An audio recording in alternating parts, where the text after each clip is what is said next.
ওয়ালাইকুম আসসালাম।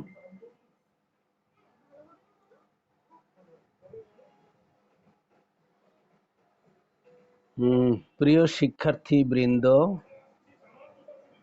তোমাদের সবাইকে আসন্ন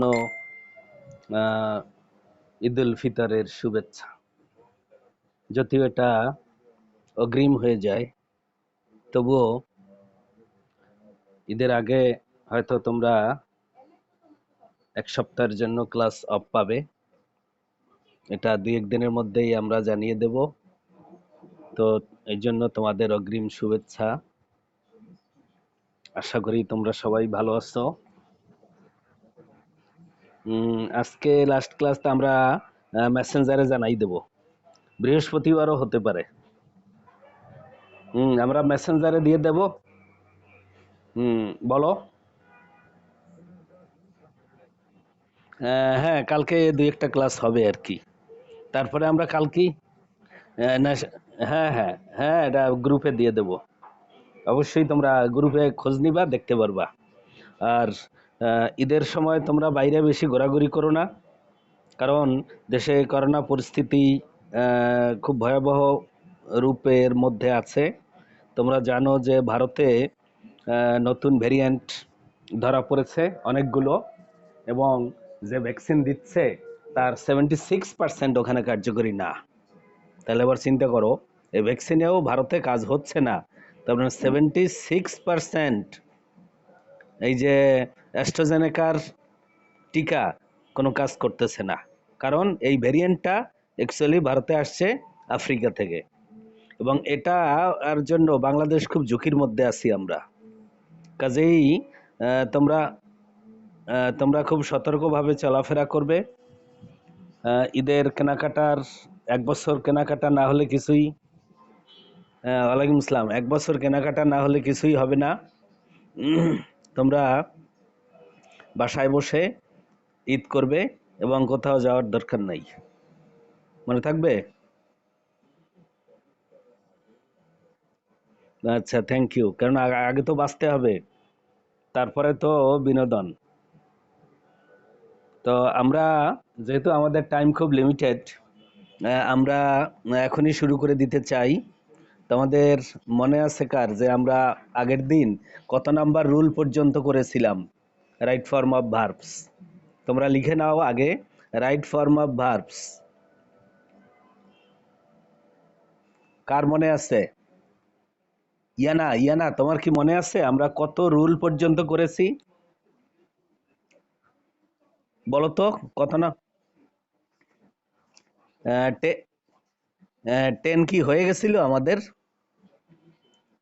আচ্ছা, তা আমরা 11 থেকে করব। এই যে এই রুলগুলো, এগুলো কিন্তু তোমরা তোমাদের বইয়ে পাবে না, আমি বিভিন্ন জায়গা থেকে সংগ্রহ করেছি, এবং এগুলো তোমাদের সবসময়ের জন্য প্রয়োজন। আর এগুলো ভালো করে নোট করে রাখবা, মনে থাকবে?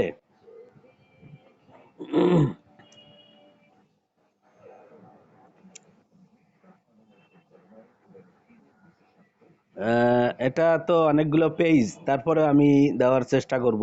আগে ক্লাসগুলো নেওয়া আমি শেষ করি, তারপরে। ঠিক আছে? Thank you, thank you. এই যে তুমি জানতে চেয়েছো, এতে আমি খুব খুশি হয়েছি, কারণ অনেকে জানতে চায় না।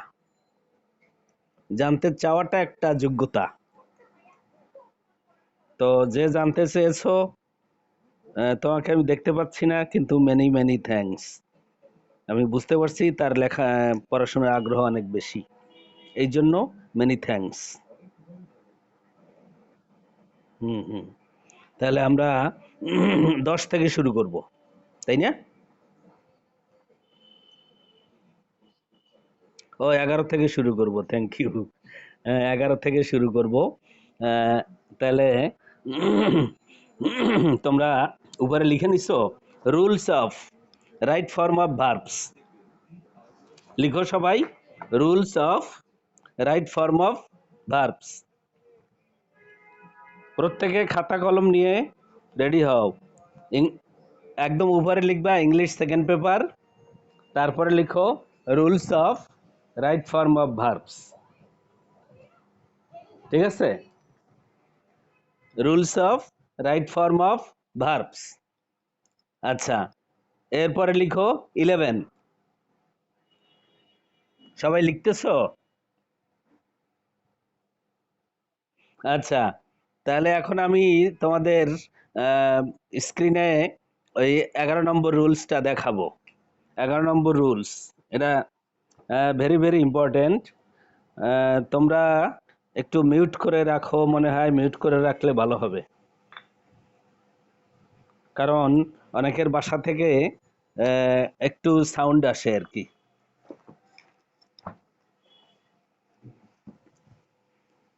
তোমরা দেখতে পাচ্ছ মনে হয় 10 থেকে, দেখা যাচ্ছে কি না? আচ্ছা, দেখা যাচ্ছে। আচ্ছা, ভেরি গুড। তাহলে এবার মনোযোগ দিয়ে শোনো। আমি তোমাদেরকে প্রথমে বুঝিয়ে বলবো, তারপরে তোমাদের আহ, সাথে এটা ডিসকাশন করব।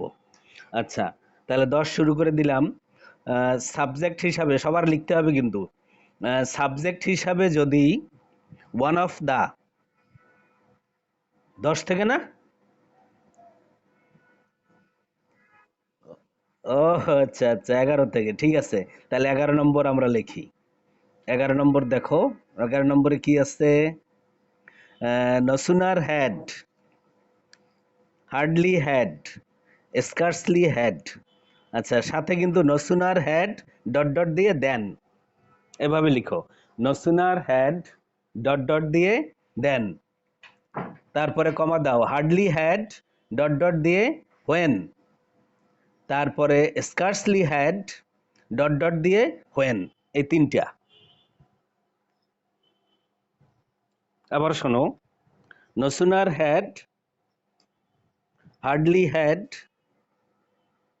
আর স্কার্সলি হ্যাড। এরপরে আমরা কি লিখছি? হোয়েন। না, no sooner এর সাথে দেন, তোমরা দেখে দেখে লিখো।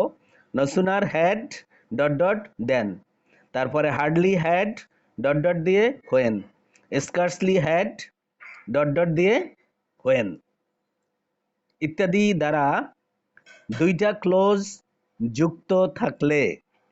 সবাই লিখো, ইত্যাদি দ্বারা দুইটি ক্লোজ, ইত্যাদি দ্বারা দুইটি ক্লোজ যুক্ত থাকলে, ইত্যাদি দ্বারা দুইটি ক্লোজ যুক্ত থাকলে প্রথম ক্লোজটি পাস্ট পারফেক্ট টেন্স হয় এবং পরবর্তী ক্লোজটি পাস্ট ইনডেফিনিট টেন্স হয়, এবং পরবর্তী ক্লোজটি পাস্ট ইনডেফিনিট টেন্স হয়। পরবর্তী ক্লোজটি পাস্ট ইনডেফিনিট টেন্স হয়। সবাই লিখো। আচ্ছা, আমি আবার বলি। no sooner had, no sooner had dot dot then, hardly had dot dot when, scarcely had dot dot when দ্বারা দুইটি ক্লোজ যুক্ত থাকলে প্রথম ক্লোজটি পাস্ট পারফেক্ট টেন্স হবে এবং দ্বিতীয় ক্লোজটি পাস্ট ইনডেফিনিট টেন্স হবে। আমি আরো সহজ করে বলতেছি। প্রথম ক্লোজটি পাস্ট পারফেক্ট টেন্স হবে এবং দ্বিতীয় ক্লোজটি পাস্ট ইনডেফিনিট টেন্স হবে। সবাই লিখো, প্রথম ক্লোজটি পাস্ট, কি বললাম? প্রথম ক্লোজটি past past perfect tense. Past perfect টেন্সে কি বসে, কে বলতে পারবা? ইয়ানা না যারা? হ্যাড প্লাস ভি3। Good good, thank you. যারা আছে, হ্যাঁ, যারা আজকে আসে নাই, অ্যাবসেন্ট। আচ্ছা, তাহলে প্রথম ক্লোজটি পাস্ট পারফেক্ট টেন্স, অর্থাৎ হ্যাড বসবে প্লাস ভি3, আর দ্বিতীয় ক্লোজটি পাস্ট ইনডেফিনিট টেন্স অর্থাৎ ভি2। আচ্ছা, আমরা এক্সাম্পল শুরু করব। এক্সাম্পল আছে, no sooner had he ব্র্যাকেটে see me then he leave the place. সবাই লিখো, তারপরে আমি বুঝিয়ে বলতেছি। এই লাইনটা যে লিখলাম আমরা, এর বাংলা হচ্ছে, সে আমাকে দেখা মাত্রই বা দেখতে না দেখতেই সে স্থানটি ত্যাগ করলো। সে আমাকে দেখা মাত্রই স্থান ত্যাগ করলো। তাহলে no sooner had, hardly had, scarcely had, এই তিনটা গ্রামার আমরা যে লিখলাম এর সবগুলোর অর্থই হচ্ছে দেখতে না দেখতেই, করতে না করতেই, আসতে না আসতেই এরকম অর্থ প্রকাশ করছে। তাহলে আবার শোনো, সে আমাকে দেখতে না দেখতেই স্থানটি ত্যাগ করলো। তাহলে সঠিক উত্তর হলো প্রথম ড্যাশে হ্যাড আছে প্লাস ভিতরি হবে, তাহলে উত্তর হবে no sooner had he seen, প্রথম ড্যাশে হবে seen me, then he left, তার মানে leave লিভ এই ভার্বের পাস্ট ফর্ম left। আমি আবার বলি no sooner had he seen me then he left the place। এবার বি নাম্বার এক্সাম্পলটা লিখো, scarcely had she arrive, had আছে বি3 হবে, সাথে সাথে উত্তর লিখে নিবা ড্যাশের জায়গায়। scarcely had she arrived there when he gave her some flowers, সে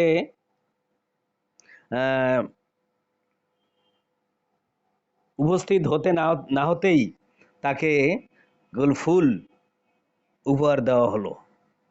তার মানে আগেই বলেছি no sooner had, scarcely, when, hardly, when, এগুলো দ্বারা করতে না করতেই, যেতে না যেতেই এরকম অর্থ বোঝায়। আচ্ছা, আমরা পরবর্তী সি নাম্বার ড্যাশে যাব।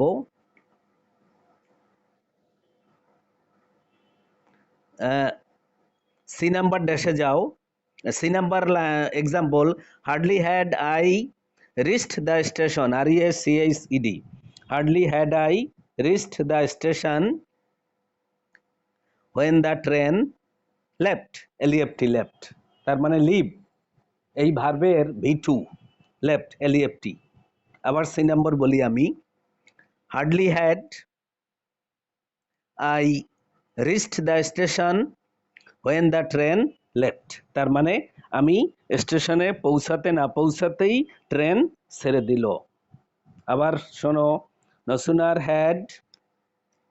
then, hardly had ... when, scarcely had ...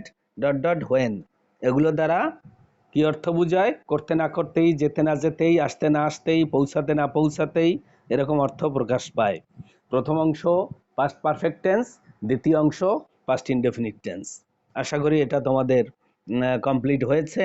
এবার আমরা চলে যাব 12 নম্বরে চলে আসো। 12 নম্বরে কি আছে এটাও তোমাদের অনেকেরই জানা আছে, তারপরেও আমরা এগুলো সম্পর্কে আরো ভালো ধারণার জন্য বোঝার চেষ্টা করব। 12 নম্বর, কোন সেন্টেন্সের মধ্যে just, already, ever, just now, লিখো সবাই। কোন সেন্টেন্সের মধ্যে জাস্ট, অলরেডি, কোন সেন্টেন্সের মধ্যে just, already, ever, just now, recently, lately, yet থাকলে প্রেজেন্ট পারফেক্ট টেন্স হয়, অর্থাৎ হ্যাভ বা হ্যাজ প্লাস V3 বসবে। এটা অত্যন্ত ক্লিয়ার করে লিখেছি এবং আশা করি তোমরা সবাই এগুলো বুঝতে পারছো। আবার শোনো, কোন সেন্টেন্সের মধ্যে just, already, ever, just now, recently, lately, yet থাকলে প্রেজেন্ট পারফেক্ট টেন্স হবে, অর্থাৎ হ্যাভ বা হ্যাজ বসবে এবং V3 বসবে। কিন্তু এখানে আরেকটা জিনিস মনে রাখবে যে জাস্ট বা অলরেডি যদি সাবজেক্টের পরে থাকে তাহলে হ্যাভ বা হ্যাজ জাস্ট বা অলরেডির আগে চলে আসে। এটাই হলো নিয়ম। আমরা এক্সাম্পল দেখার সময় এটা আরো ক্লিয়ার হবে।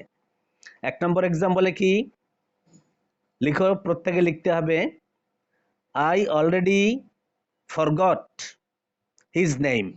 এখানে দেখো সাবজেক্টের পরেই আছে অলরেডি। তাহলে অলরেডি এমন একটা শব্দ, এটা যদি সাবজেক্টের পরে থাকে তাহলে এখানে হ্যাভ বা হ্যাজ যে বসার কথা, সেই হ্যাভ বা হ্যাজ অলরেডির আগে চলে আসবে, ড্যাশের জায়গায় নয়। তাহলে এটা হবে I have already forgot, forget, forgot, forgotten, অথবা ফরগেট, ফরগট, ফরগট। তাহলে I have already forgot his name. উত্তরটাও তোমাদের পরবর্তী লাইনে আলাদা করে লিখো, আই হ্যাভ অলরেডি ফরগটেন অথবা I have already forgot his name. এখানে তোমরা যদি আই অলরেডি হ্যাভ ফরগট লিখো তাহলে কিন্তু হবে না, বোর্ডের খাতায় এটা লিখলে কিন্তু স্যাররা কাটা দিয়ে দিবে। তাহলে সঠিক উত্তর কি, আই হ্যাভ অলরেডি, এখানে আই এর পরেই হ্যাভ চলে আসবে যদিও এখানে কোনো ব্র্যাকেট নাই। তাহলে I have already forgot his name. আশা করি প্রত্যেকে জিনিসটা খেয়াল করেছো। অনেকেই কিন্তু ভুল করে এটা, কারণ ড্যাশের জায়গায় বসিয়ে দেয়, কিন্তু ড্যাশের জায়গায় বসানো যাবে না কোনটার ক্ষেত্রে, জাস্ট বা অলরেডি যদি প্রথম দিকে থাকে, অর্থাৎ সাবজেক্টের পরে যদি জাস্ট বা অলরেডি থাকে তাহলে হ্যাভ বা হ্যাজ সাবজেক্টের পরে চলে আসবে। Number B, you ever be to Cox's Bazar. শেষে প্রশ্নবোধক চিহ্ন দেওয়া আছে, কিন্তু এটাও কিন্তু তোমাদের বিভিন্ন বোর্ডে এটা আসছে। তাহলে এটা প্রশ্ন করা বুঝায়, যদি প্রশ্ন করা বুঝায় তাহলে তো এখানে যেহেতু ডব্লিউএইচ ওয়ার্ড নাই তাহলে সাহায্যকারী ভার্ব আগে বসবে। আর এটা তো present perfect tense, present perfect tense হলে হ্যাভ বা হ্যাজ বসে। তো এখানে আছে ইউ, ইউ থাকলে সেখানে বসবে হ্যাভ, হ্যাজ বসবে না। তাহলে হ্যাভ ইউ, কি বলছি, হ্যাভ ইউ কত number,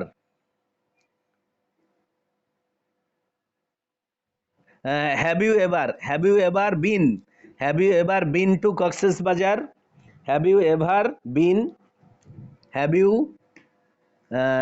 you ever been, B নাম্বারে আমরা বলতেছি হ্যাভ ইউ এভার, এটা হয়ে যাবে কি been. Have you ever been to Cox's Bazar, তুমি কি কখনো কক্সেস বাজার গিয়েছো? Have you ever been to Cox's Bazar. এখানে হ্যাভ বা হ্যাজ বসার কথা, যেহেতু প্রশ্ন করা বুঝায় এবং সেটা সাবজেক্টের আগে বসবে। যদি প্রশ্ন করা না বুঝাতো তাহলে সাবজেক্টের পরে বসতো। আচ্ছা, এবার সি নাম্বারে চলে আসো। সি নাম্বারে he left the place just নাও। এখানে দেখো জাস্ট সাবজেক্টের পরে নাই, সাবজেক্টের পরে যদি জাস্ট থাকতো তাহলে হ্যাভ বা হ্যাজ জাস্টের আগে চলে আসতো। তাহলে এখানে হবে হি has left the place just নাও। এখন জাস্ট নাও থাকার কারণেই এটা প্রেজেন্ট পারফেক্ট টেন্স হয়ে গেল। জাস্ট নাও থাকার কারণে সি নাম্বার লাইনটা কিন্তু প্রেজেন্ট পারফেক্ট টেন্স হলো। সি নাম্বার আবার বলি আমি, he has left the place just now, he has left the place just now. আচ্ছা, ক্লিয়ার হয়েছে। আমরা ডি নাম্বারে যাব। She not drop her letter yet. সে এখনো তার চিঠিটা ড্রপ করে নাই, এখনো সে তার চিঠিটা পাঠায়নি, এখনো সে চিঠিটা পাঠায়নি। তাহলে এখানে হ্যাভ বা হ্যাজ শি এর সাথে কি বসবে, হ্যাজ। তাহলে she has not dropped her letter yet, she has not dropped, dropped লিখতে গিয়ে কিন্তু ডবল পি হবে। আচ্ছা, এখন ডবল অক্ষর বা ডবল লেটার কখন হয়, সেটা হলো কোনো ভার্বের শেষের অক্ষরটা যদি কনসোন্যান্ট হয় এবং তার পূর্বে যদি একটি ভাওয়েল থাকে তাহলে পাস্ট পার্টিসিপল করার সময় শেষের অক্ষর ডাবল হয়ে যায়। যেমন ড্রপ, DROP, পি, এই অক্ষরটা হচ্ছে তোমার কনসোনেন্ট, তার আগে আছে ও, ও এটা হচ্ছে তোমার ভাওয়েল। তাহলে আমার নিয়মটা কি বলছিলাম, ভার্বের শেষের অক্ষর যদি কনসোনেন্ট হয় এবং তার আগে যদি একটি ভাওয়েল থাকে, তাহলে ওটা ভিথিরি করার সময় শেষের অক্ষরটা ডবল হয়ে যাবে। আচ্ছা, তাহলে কোন কোন সময় আইএনজি যোগ করার সময় ডবল হয়ে যায়, যেমন রানিং, আর U double N, ING running. আচ্ছা, তাহলে she has not dropped her letter yet, এটা যদি কেউ লিখো she has not yet dropped her letter, তাও হবে। আমরা পরবর্তীটায় যাব। ইউ বলো, হ্যাঁ বলো। সেকেন্ড অপশনটা বললাম,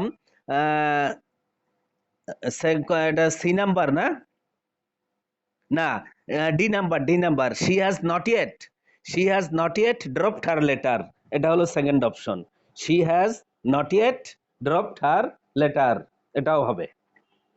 ঠিক আছে, আর প্রথম অপশনটা কি বলছিলাম, প্রথমটা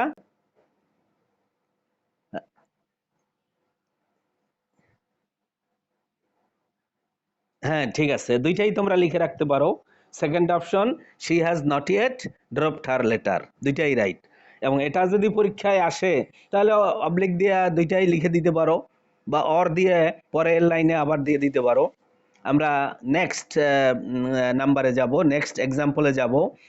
ই নাম্বার, ইউ ব্র্যাকেটে সি হার লেটলি, আবারও দেখো কোশ্চেন মার্ক, তার মানে ইন্টারোগেটিভ সেন্টেন্স, অবশ্যই এখানে হ্যাভ বা হ্যাজ বসবে।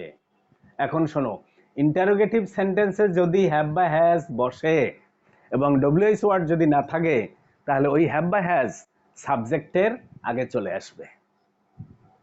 নিয়মটা আবার শোনো, ইন্টারোগেটিভ সেন্টেন্সে যদি ডব্লিউএইচ ওয়ার্ড না থাকে, তাহলে প্রেজেন্ট পারফেক্ট টেন্সে হ্যাভ বা হ্যাজ বসানো বাধ্যতামূলক, এবং ওই হ্যাভ বা হ্যাজ সাবজেক্টের আগে চলে আসবে। তাহলে এটার উত্তরটা হবে, have you seen her lately, have you seen her lately, লিখে নাও। লাইনটার পরে তোমরা সমান সমান চিহ্ন দিয়ে লিখে নিতে হবে, লিখে নাও, have you seen her lately, have you seen her lately. এবং লাস্ট এক্সাম্পল, আই জাস্ট, এখানে দেখো সাবজেক্টের পরে জাস্ট আছে, সাবজেক্টের পরে যদি জাস্ট থাকে তাহলে হ্যাভ বা হ্যাজ এই জাস্টের আগে চলে আসবে, ড্যাশের জায়গায় না। তাহলে I have just moved two a new house, সঠিক উত্তরটা হলো I have just moved two a new house. তোমাদের কিন্তু দুইটাই লিখতে হবে, প্রশ্নটাও লিখতে হবে আর নিচে সমান সমান উত্তরটাও লিখতে হবে, তা নাহলে তো বুঝতে পারবে না, কারণ কোন অবস্থায় কোনটা বসবে, জাস্ট কোনখানে থাকলে পরিবর্তন হবে, অলরেডি প্রথম থাকলে কি, শেষে থাকলে কি, এগুলো জানা দরকার। তাহলে I have just moved two a new place. আমরা পরবর্তী 13 নম্বরে যাব। 13 নম্বরে যাব, সবাই প্রস্তুত? 13 নম্বরে চলে আসছি।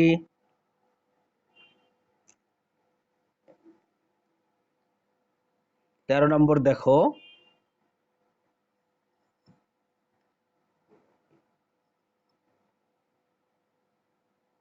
তেরো নম্বরে আছে, খুব মনোযোগ সহকারে দেখো, শোনো, ইট ইজ টাইম, লিখো, প্রত্যেকে লিখো, ইট ইজ টাইম, অবলিক দিয়ে লিখো, it is high time plus subject plus V2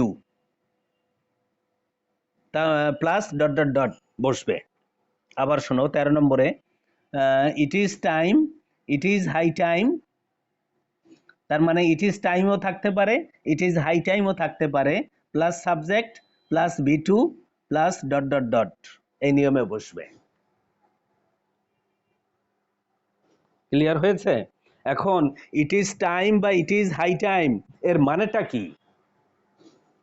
এর মানে হচ্ছে কোনো কাজ করার সঠিক সময় ইতিমধ্যেই পার হয়ে গেছে, কিন্তু এখনো যদি করা হয় কাজটি তাহলেও চলবে। যেমন তোমাদের মনে করো পরীক্ষার 1 মাস বাকি আছে, যে কোনো পরীক্ষা, ফার্স্ট টার্ম পরীক্ষা অথবা অর্ধবার্ষিকী পরীক্ষার 1 মাস বাকি আছে ধরে নাও, তাহলে 1 মাসে কিন্তু 1 মাসের আগেই প্রস্তুতি সম্পন্ন হওয়ার কথা। এই 1 মাসে তাহলে কি করতে হবে? শুধু রিভিশন। তাহলে কোনো কাজ করার সঠিক সময় পার হয়ে গেছে, কিন্তু এখনো যদি প্রস্তুতি, হ্যাঁ এখনো যদি প্রস্তুতি নেওয়া হয় তাহলেও চলবে। এরকম অর্থ বোঝানোর জন্য ইট ইজ টাইম বা ইট ইজ হাই টাইম বসে। যে মিউট করে রাখো, অনেক শব্দ হচ্ছে। দেখো তো কার বাসায় প্রচুর শব্দ হচ্ছে? আহ, হ্যাঁ হ্যাঁ হ্যাঁ, তো একটু একটু মিউট করে রাখো। এই আয়শা মেহজাবিন,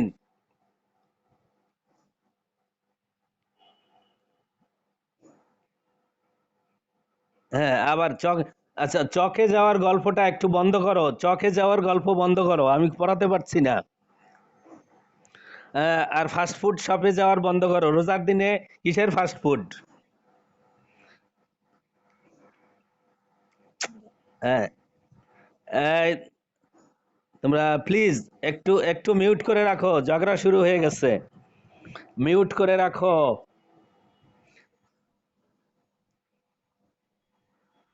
আচ্ছা আমরা 13 নম্বরে, 13 নম্বরে চলে আসছি।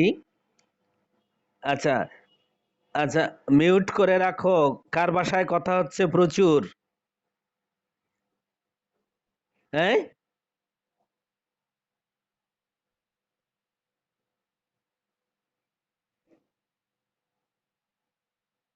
হ্যাঁ, আচ্ছা তোমরা মিউট করে রাখো। আচ্ছা আমরা 13 নম্বরে আসছি, কিন্তু কয়েকজনের ডিস্টার্বের জন্য আমরা সামনে এগোতে পারি নাই। এখন আবার আমরা দেখতেছি ইট ইজ টাইম বা it is high time plus subject plus V2 এই নিয়মে বসবে, শব্দগুলো এই নিয়মে বসাতে হবে। তাহলে আবার দেখো এক্সাম্পল 1, ইট ইজ টাইম অথবা it is high time plus subject plus V2, V2 মানে লেফট। ইট ইজ এখানে এটা করেই দিয়েছি, it is high time you left the room, it is high time you left the room. আমরা দ্বিতীয় লাইনে যাব, it is high time you went there, it is high time you went there, it is high time you went there, it is high time you went there, it is high time you went there. তার মানে এইটা নিয়মটা মনে রাখবা, it is high time plus subject plus V2, এই তিনটা part মনে রাখলেই হবে, it is high time plus subject plus V2। আমরা 14 নম্বরে চলে আসছি। 14 নম্বর সেন্টেন্স দেখো, 14 নম্বরে আমরা আমাদের টাইম বোধহয় প্রায় শেষ হয়ে যাচ্ছে। 14 নম্বর দেখি শেষ করতে পারি কিনা। 14 নম্বরের নিয়মটা খুব ঝটপট লিখতে থাকো। 14 নম্বরে হচ্ছে present indefinite plus since plus past indefinite, এগুলো একটা। হ্যাঁ লিখো সবাই, আমি স্টার্ট চিহ্ন দিয়ে দিচ্ছি। এখানে অ্যাকচুয়ালি দুইটা রুল, আবার শোনো, এখানে দুইটা rule, present indefinite plus since plus past indefinite. একটু তাড়াতাড়ি লিখো, time is running out. Present indefinite, present indefinite plus since plus past indefinite, তার পরবর্তী স্টারে আছে past indefinite plus since plus past past perfect. ঠিক আছে, past indefinite plus since plus past perfect. তার মানে সিন্স হলো মূল কথা, সিন্সের আগের অংশ যদি প্রেজেন্ট ইনডেফিনিট থাকে পরবর্তী অংশ পাস্ট ইনডেফিনিট হবে। দ্বিতীয়টা, সিন্সের আগের অংশ যদি পাস্ট ইনডেফিনিট থাকে পরবর্তী অংশ পাস্ট পারফেক্ট টেন্স হবে। এটাই হলো মনে রাখার সহজ কৌশল। তার মানে সিন্সের, তাই শোনা যায়? তোমার শুনতে পাচ্ছ? আচ্ছা, যাই হোক আমাদের টাইমও শেষ। আহ, এখন আমরা শুধু এই 14 নম্বরটা করেই শেষ করব। দেখো এক্সাম্পল লিখো 1। It is it is long since I saw you last. It is long, সয়ের নিচে দাগ, it is long since I saw you last. Adiba এখন জয়েন করছে, আদিবা। অলস মস্তিষ্ক।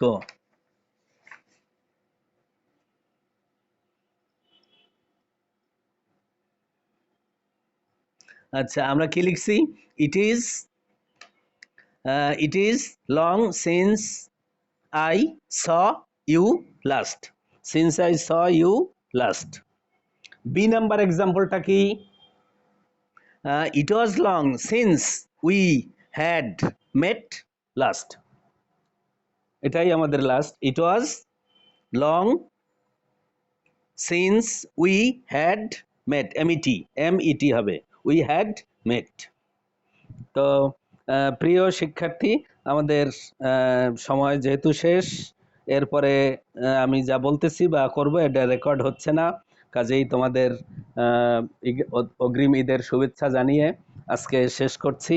আর ঈদের আগে কবে পর্যন্ত ক্লাস হবে তোমাদেরকে আগামীকাল জানিয়ে দেব, এবং পরবর্তী ক্লাস না হওয়া পর্যন্ত থ্যাংক ইউ ভেরি মাচ। আসসালামু আলাইকুম।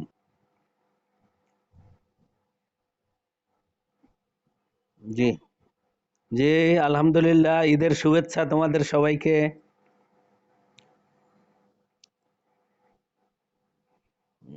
হ্যাঁ জি, থ্যাংক ইউ।